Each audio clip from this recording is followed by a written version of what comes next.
Bonsoir. Alors, tout à l'heure, j'ai fait une vidéo pour répondre à une question de Mel, de la chaîne Mel, les fous du bidou, qui me demandait un petit peu toutes les étapes jusqu'à ce que je me fasse opérer de ma stomie provisoire. Et comme je parle de manière spontanée, il y a quelques éléments que j'ai oubliés et que j'aimerais donc avec cette vidéo donner. Le premier élément qui est important à dire, c'est que j'ai été opérée par cœlioscopie. C'est-à-dire que, étant donné, ce qu'on avait à faire, c'est-à-dire juste à couper une petite partie de l'intestin et la remonter, à travers, les différentes couches, jusqu'au ventre. On a juste eu à faire, 2 petits trous, dans l'abdomen. Donc, moi j'imagine non, c'est pas imaginons, c'est je suis stomisée de ce côté-là. Quand vous me regardez, ma stomie, elle est vraiment, par ici et j'ai 2 petits trous, comme ça, voilà, par ici, par lesquels, sont entrés donc, les instruments pour, mettre de l'air dans, les intestins et effectuer, tout ce qu'il y avait à faire, quoi. Donc ça, c'est important. Moi, j'ai été opérée sous cœlioscopie. Du coup, je pense que, le les étapes de cicatrisation, de douleur et cetera après l'opération sont différentes de, quand on a une ouverture abdominale, totale. La grosse ouverture où là, je pense qu'au niveau cicatrisation et douleur, c'est autre chose. Donc c'est important de le dire. Ensuite, tout de suite après l'opération, suivant la raison pour laquelle on a une stomie, on va pas être pris en charge, de la même manière. C'est-à-dire que, moi, mon chirurgien, il m'avait dit: «Beh, juste après avoir une stomie, en fait, on peut manger tout ce qu'on veut, il y a aucun problème». Là, le fait d'avoir, cette maladie de Crohn, d'être en poussée à ce moment-là et tout ça, on m'a mis, 3 jours, en sans fibre. Voilà, pour, être sûr et puis, ça permet aussi de se faire, à la stomie sans qu'il y ait trop de volume. Voilà, moins il y a de fibres et moins on a de résidus, dans la poche, donc ça permet aussi d'appréhender les choses, step by step.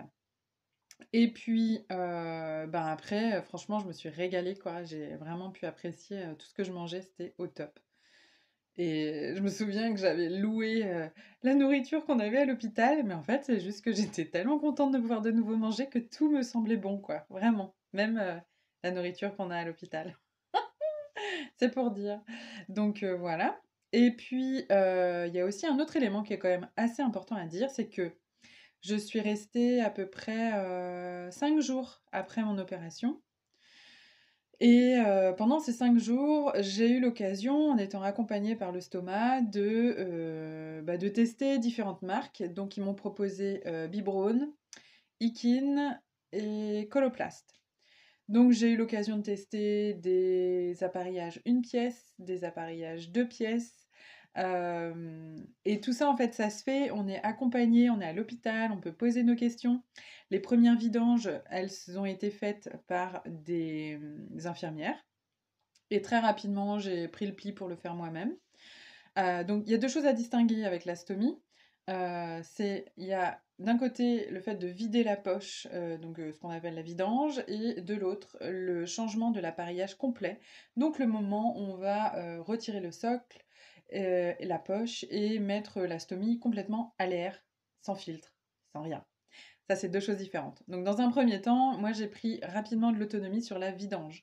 C'est-à-dire qu'au moment où, alors au tout début, c'est vrai qu'il faut le temps d'appréhender, cette nouvelle chose et dès qu'il y avait un petit peu de matière, j'avais l'impression qu'il fallait que je vidange, donc je vidangeais, quand même pas mal. Là maintenant, je suis à 3 vidanges, hein. Je crois que j'avais dit ça la dernière fois. Il y en a une le matin, une, après manger le midi, une éventuellement dans l'après-midi et une le soir. Non, donc je suis à 5 vidanges. Ah bah, ça me paraît beaucoup moins en fait, parce que c'est tellement pas omniprésent que voilà.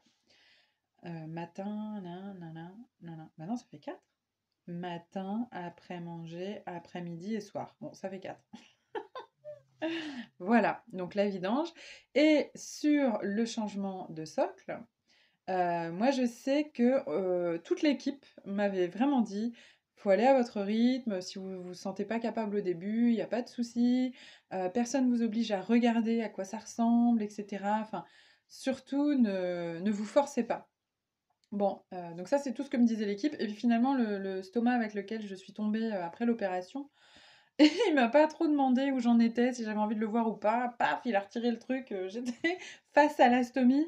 En plus, il avait pas pris son matériel, donc il a fallu qu'il sorte. Je me suis retrouvée seule face à ma stomie qui bougeait sur mon ventre. Parce que oui, ça, c'est une chose à savoir aussi avec la stomie, sur le ventre, donc bah, l'organe, il y a un ah, comment ça s'appelle? Voilà, le mot m'échappe. Bon, bref. Heu le péristaltisme qui est présent, dans l'intestin et donc il y a des moments où on voit que, ça bouge un petit peu. Donc je me suis retrouvée, face à ça. C'était assez surprenant, mais au moins, moi je me suis dit, «Au final, franchement, je suis contente et c'est fait» et ça m'a permis d'appréhender les choses, beaucoup plus, facilement, quoi. Donc voilà, donc j'ai essayé différentes marques, j'ai tout de suite franchement, j'ai tout de suite senti, les marques avec lesquelles j'étais en confort et celles qui étaient un peu plus, compliquées. Il y a vraiment des différences dans les appareillages et cetera donc voilà, vous allez être, accompagnés là-dedans et vous allez pouvoir choisir, vous allez pouvoir aussi changer plus tard. Voilà, l'idée c'est de continuer à être suivi, par, une stoma de temps en temps, en tout cas après l'opération, au moins, 2-3 mois après de voir une stoma ou un stoma, ça va être, intéressant pour faire le point, voir comment on s'en sort avec sa stomie et puis vérifier que, le matériel est vraiment adapté.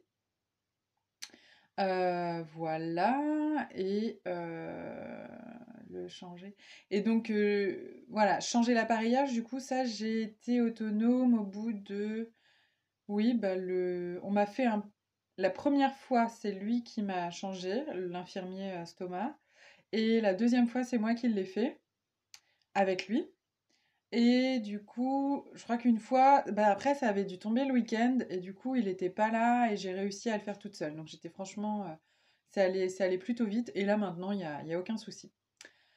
Voilà, je pense que j'ai, complété plus ou moins ce qui se passe vraiment avant l'opération, pendant l'opération et le juste après. Heu et voilà. Bon, en tout cas, s'il y a des questions qui émergent, et ben voilà, n'hésitez pas à les poser. Moi, je me fais vraiment un plaisir de faire ces petites vidéos pour partager mon expérience. J'ai souvent des commentaires enfin souvent, ça m'arrive d'avoir des commentaires de personnes qui vivent très mal avec leur stomie ou voilà, pour lesquelles c'est pas agréable, il y a des soucis, etc. Ben voilà, je suis désolée. De toute façon, mes vidéos, elles peuvent pas parler à tout le monde.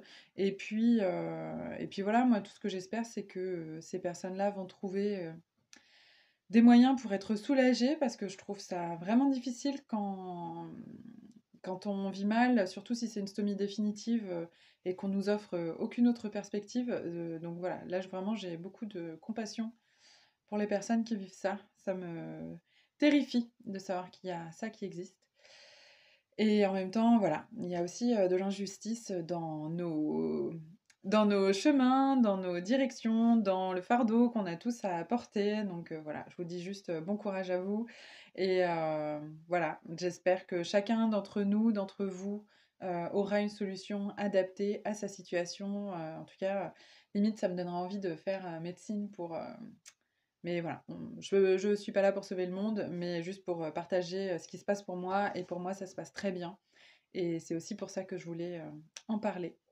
Voilà! Ah, il y a Mimi qui a dit un petit qui a dit le mot de la fin. Bon, bah, je vous fais des bisous et je vous dis à bientôt. Salut, salut!